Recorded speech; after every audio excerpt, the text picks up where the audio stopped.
Hello everyone, and welcome back to my channel. I'd love it if you could leave a comment letting me know where you're listening from around the world. Also, don't forget to like and subscribe if you're enjoying this video. Story 1. I don't usually talk about this. Hell, I tried real hard to forget it ever happened. Told myself I was overtired, hallucinating, dreaming with my eyes open. But even now, months later, I still wake up some nights gasping for air, my ears straining in the silence, listening for that sound I never want to hear again. The breathing. This all happened last summer. I've been working like a dog for 2 straight years. Barely any time off, barely seeing anyone.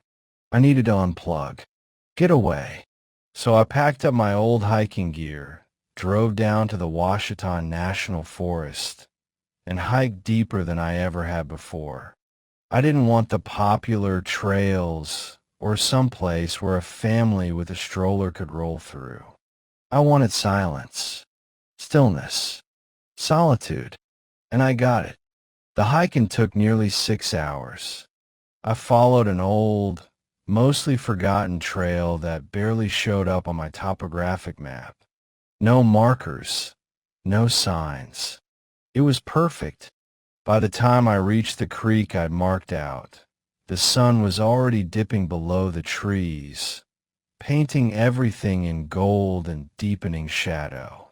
I found a flat patch of ground just a few yards from the water, cleared the brush, and pitched my one-person tent. There was no cell service, no human voices, no planes overhead, just the sound of water trickling and the occasional rustle of leaves. At first, it felt like peace. By the time night settled in, though, I couldn't shake the feeling that something was off. The quiet wasn't natural. It wasn't like the soft hush of the woods you expect. It felt watched, like the trees themselves were holding their breath, waiting. Still, I forced myself to relax. Cooked up some instant noodles on my camp stove, scribbled a few lines in my journal, then crawled into my tent with a book and a headlamp. I read until my eyes started to droop. Everything was fine, until it wasn't. I don't know what woke me up exactly. One moment I was dreaming, something about swimming under a frozen lake, and the next, I was bolt upright in my sleeping bag, my heart pounding in my throat. It was pitch black, the kind of darkness that swallows up your flashlight beam before it reaches the trees. My shirt was soaked in sweat. The tent walls felt like they were pressing in. And the air was wrong. It felt thick, almost syrupy, like I had to work to breathe. And that's when I heard it. Breathing. Not mine. Slow. Deep. Just behind me, with a tent wall curved around my back. Inhale. Long drawn out. Exhale. Ragged. Wet. My first thought was bear. Then man. Then nothing. Because none of those fit. Whatever was making that sound was inside the tent. I froze. Every instinct told me not to move, not to make a sound. But I had to be sure. I held my breath, counted to 5. The breathing continued. Louder now, closer, almost curious. I don't know what made me do it, but in one quick movement, I grabbed the zipper and yanked it down with a screech.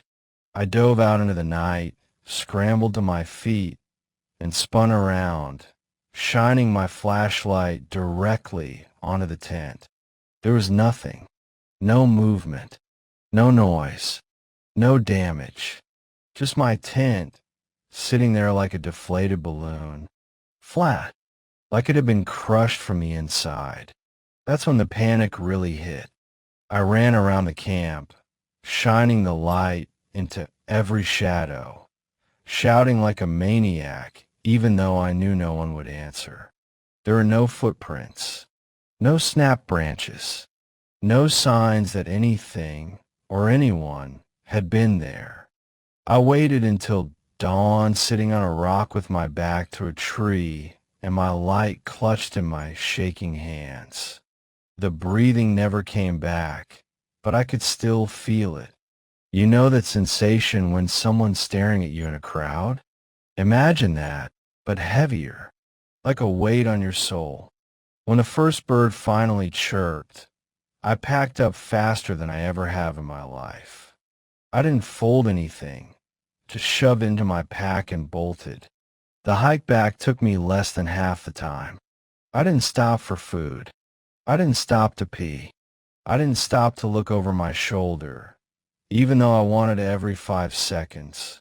I haven't been camping since. Not deep woods, anyway. And the weird part, I checked that trailhead a few weeks ago out of curiosity. It's been closed, completely overgrown, like no one's touched in years. The old markers I followed were gone, vanished, like the forest didn't want anyone else going where I went. Sometimes I still think about what might have happened if I hadn't unzipped that tent. If I just lain there, frozen, waiting for the thing behind me to what? Speak, touch me, take me. I don't know. I don't want to know.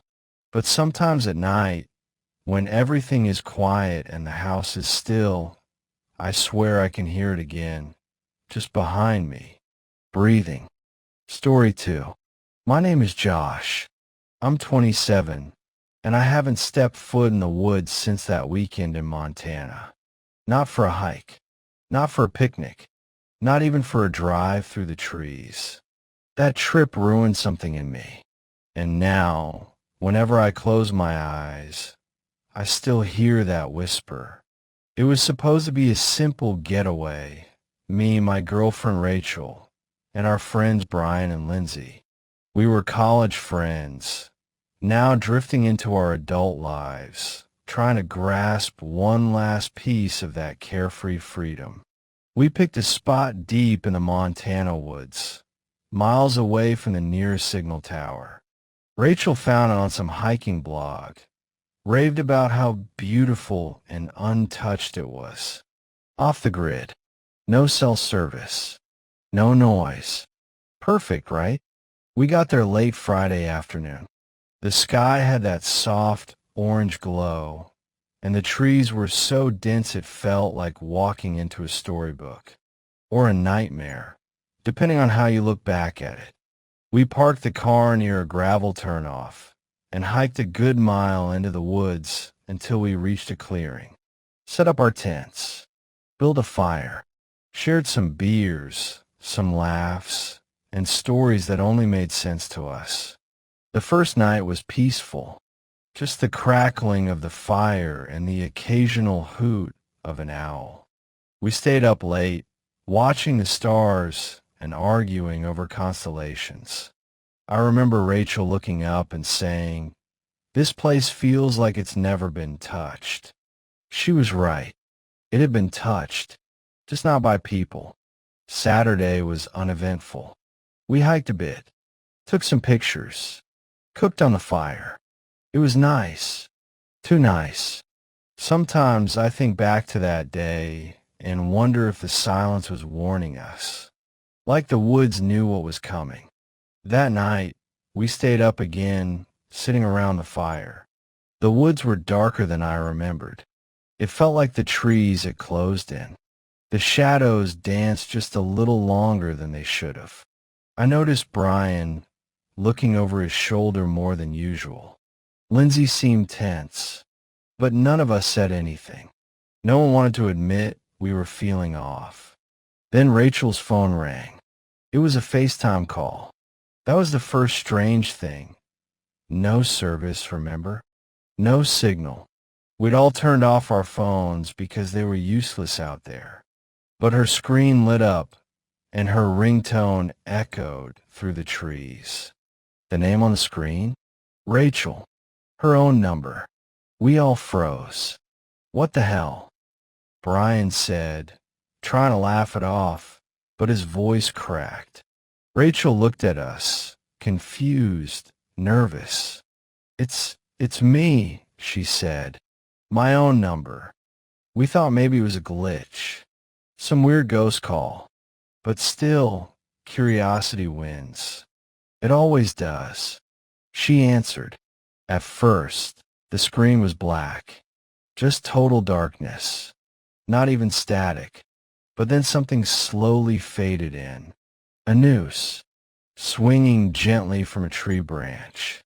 Back and forth, back and forth. And then, behind it, Rachel's face, or something wearing her face. It was pale, lifeless.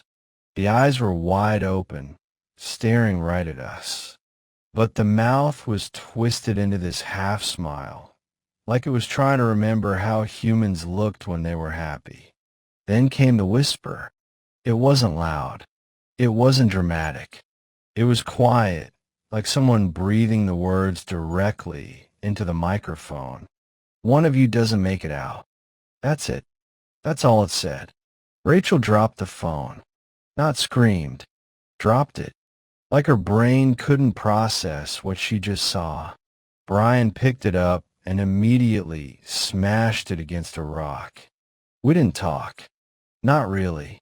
Just doused the fire, grabbed what we could carry, and locked ourselves in the car parked a mile away.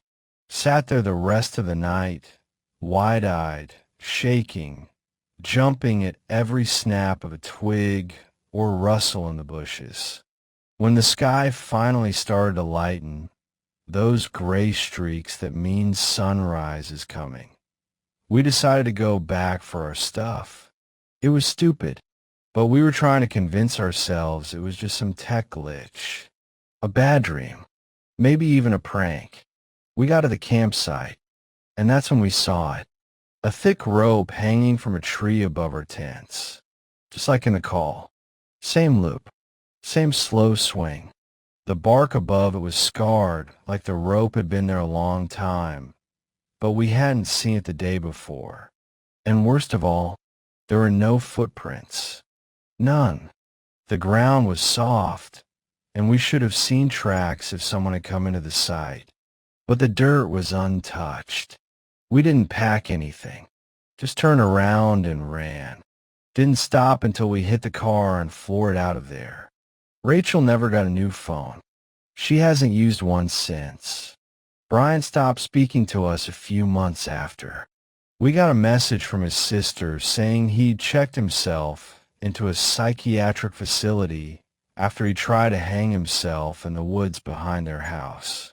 Lindsay moved to the city, avoids nature like it's diseased. And me? I still dream about that face, that twisted version of Rachel. Sometimes I see it when I pass mirrors. Not always. Just sometimes. But the worst part? Sometimes my phone rings late at night. FaceTime. From me. Story 3. I don't tell this story often. Not because I'm afraid people won't believe me, but because every time I speak it aloud, I feel like I'm inviting it back in, like saying it gives it life. But it's been 6 years now, and not a night goes by that I don't hear those footsteps again in my mind. It was late October when my younger brother, Evan, and I decided to take a trip out to the Black Hills of South Dakota. We were both going through some rough patches. Life stuff.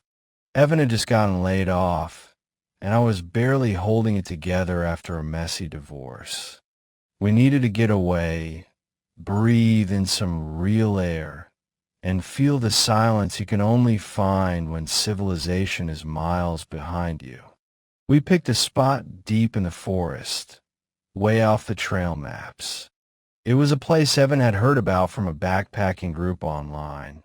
A hidden lake with crystal clear water, untouched campsites, and no tourists. You had to hike in with gear and supplies, but we were both experienced campers. This wasn't our first trip into the wild. We hiked in on a Thursday morning. By noon, we were completely cut off. No cell service, no signal, nothing but trees, the trail, and the weight of our own thoughts. We reached the lake by evening, set up our tent a few yards from the water, and cooked a quiet dinner under a sky choked with stars. That first night was peaceful. Still, I slept better than I had in weeks, maybe months. It was the second night that everything changed. We had turned in early, exhausted from the long hike we'd taken during the day.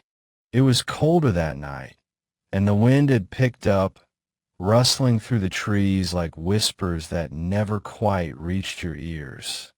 Around 2 or 3 in the morning, I woke up. I didn't know why at first, just that feeling when your body alerts you something's off. I lay there, still as a stone, listening, and then I heard it. Crunch, crunch, crunch. Footsteps, slow, deliberate, moving around the tent. At first, I thought maybe it was a deer. We'd seen a few the day before, but there was something off about the rhythm of the steps, too heavy, too thoughtful. Not the cautious tread of a grazing animal, but the purposeful movement of someone watching. Then came the sniffing. Not loud, not like a dog. It was slow and shallow, like someone inhaling through their nose right against the tent fabric. Long sniffs, moving slowly around the perimeter. I turned to Evan. He was awake too, wide-eyed, frozen. I mouthed, "Get the light." He reached for the flashlight at the foot of his sleeping bag. Just as he turned it on, we both heard it, clear, unmistakable, right outside the tent. "Found you." A man's voice. Flat, emotionless, but somehow excited. Like a kid finding something they've been looking for. I didn't think. My fingers shot to the zipper, pulling it down fast. I stumbled out of the tent into the freezing night air and aimed the flashlight into the trees. What I saw made my brain stumble. He stood about 10 feet away. Tall, maybe 6.5 feet. Thin, bare-chested despite the cold. His skin was pale, almost gray in the moonlight, and smeared with black handprints across his torso. But it was his face, or what he wore on it, that made my stomach drop. A deer skull, big, weathered, its antlers stretched high and wide, casting twisted shadows across the trees behind him. The empty eye sockets stared back at me like they could still see, and then 2 more figures emerged from the trees, also shirtless, also masked, but their masks weren't deer skulls. One looked like a coyote's jaw stretched over a human face. The other, some kind of bird, feathers matted and dark. They didn't speak. They just stood behind the tall one, still as statues, breathing in sync. Evan stumbled out next to me, holding a hiking knife, but his hand was shaking too badly to hold it steady. I grabbed his arm and whispered, "Run." And we did. God, we ran like hell. Through branches that tore at our clothes, over rocks and roots that tried to break our ankles. We didn't look back. Not once. Because we knew they were behind us. You could feel it, like gravity had changed direction and was pulling us toward them. We ran for nearly 2 hours without stopping, guided only by the faint glow of Evan's flashlight and the sheer panic in our chests. We finally found an old forest access road and collapsed behind some rocks, hidden in the shadows, gasping for breath. We stayed there until the sky turned gray. At first light, we retraced our steps, cautiously, back to the campsite. Everything was gone. The tent vanished. Our packs, our food, even our clothes we'd left hanging from a line gone. The only thing left was the fire pit, now filled with water and ash, and something else. A small deer skull, cleaned, polished, and set gently in the center of a circle made from pine cones. That was it. No footprints, no gear, just the skull. When we made it to the ranger station, about 12 miles out, we were dirty, bruised, and completely rattled. The ranger on duty listened to our story without interrupting, then leaned back in his chair and looked out the window. After a pause, he said, the woods have their own people. That was it. Like it was normal. Like it wasn't the most horrifying thing two grown men had ever seen. I never went back. Evan didn't either. We don't talk about it anymore. But sometimes in the dead of night, I swear I hear footsteps outside my window. Slow, crunching, and I hold my breath because I know if I listen long enough, I might hear him say it again. Found you.